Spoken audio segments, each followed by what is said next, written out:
उत्तर प्रदेश का एक गांव है सिसड़ी। उस गांव में एक तांत्रिक हुआ करते थे गजरात। गजरात हमेशा लोगों के सुख दुख में शामिल होते थे। लोग रात के 12 बजे हो चाहे दिन के 12 बजे हो, सहायता लेने के लिए उस तांत्रिक के उनके पास जाते थे और वह उनके आशा के अनुरूप खरे भी उतरते थे, उनकी सहायता भरपूर करते थे।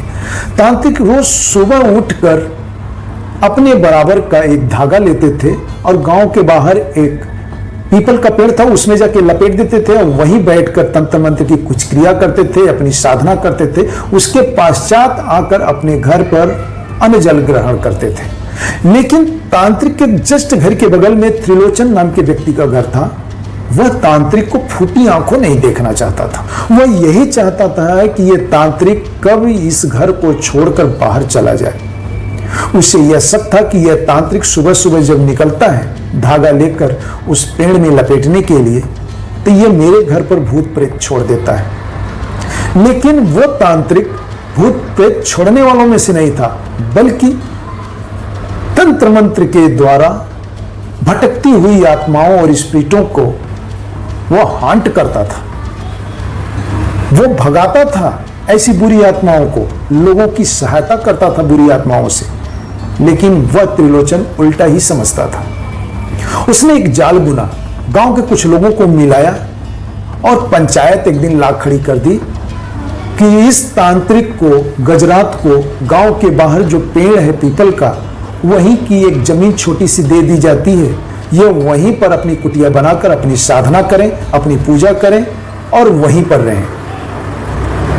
पंचायत में भी यह बात गौर की जाती है, पंचायत भी इस पे एग्री हो जाती है। गांव के 80% लोग तो नहीं चाहते थे कि तांत्रिक अपना घर छोड़कर बाहर जाए, लेकिन पंचायत भी यह फैसला ले लेती है कि आप पूजा पाठ या तंत्र मंत्र की जो भी आपको क्रिया करनी हो, तो आप गांव के बाहर जो वह पीपल का पेड़ है वहीं आप रोज जाते हो सुबह सुबह, तो वहां की जमीन आपको दे दी जाती है, वहीं रहो, वहीं पूजा पाठ करो, वहीं तंत्र मंत्र की साधना करो। फ्रेंड्स, तांत्रिक को कोई ऐतराज नहीं हुआ। वह पंचायत के फैसले पर खुश खुश जाके वहां पर अपनी एक कुटिया बना लेता है, वहीं रहने लगता है और वहीं अपनी पूजा पाठ साधना शुरू कर देता है। लेकिन कुछ दिनों के बाद अचानक एक रात को त्रिलोचन के बेटे की तबीयत बहुत बिगड़ जाती है। उसके बेटे के शरीर पर बड़े बड़े फफोले पड़ गए थे, आंखें बिल्कुल सुर्ख लाल थी, तेज बुखार था और मुंह से बड़बड़ा रहा था। वो क्या कह रहा था उसे खुद ही नहीं समझ में आ रहा था। उसकी स्थिति बहुत खराब थी। त्रिलोचन भागा भागा तांत्रिक गजरात के बेटे के पास गया, उसके घर, और जाके उनसे विनती करने लगा कि चलो मेरे साथ तांत्रिक के पास और जरा उनसे कह दो कि मेरे बेटे को देख दें, मेरा बेटा बहुत बुरी स्थिति में है। क्योंकि उन दिनों में गाँव में गाड़ियाँ नहीं हुआ करती थी और डॉक्टर्स भी बड़े शहरों में मिला करते थे, छोटे शहर और गांव में डॉक्टर नहीं हुआ करते थे।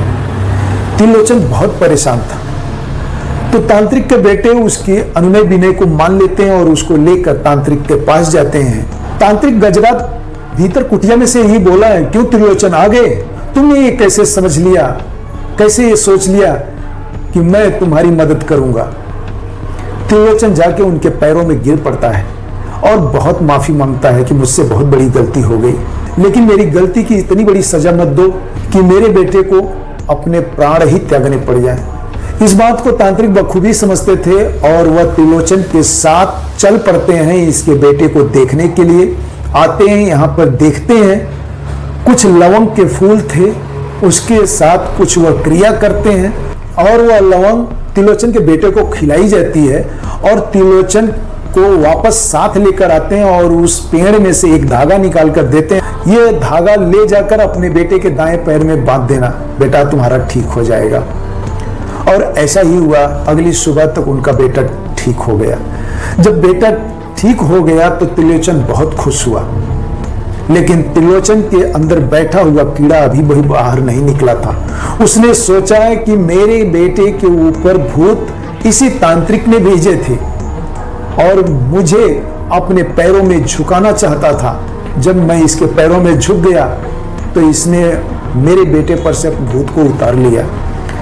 फ्रेंड्स, इस तरह से त्रिलोचन धीरे धीरे उस तांत्रिक के काफी करीब आ गया, रोज जाकर उनके पास घंटों बैठा करता था और तांत्रिक के बेटे के घर भी आना जाना उसका काफी बढ़ गया था, काफी लगाव हो गया था।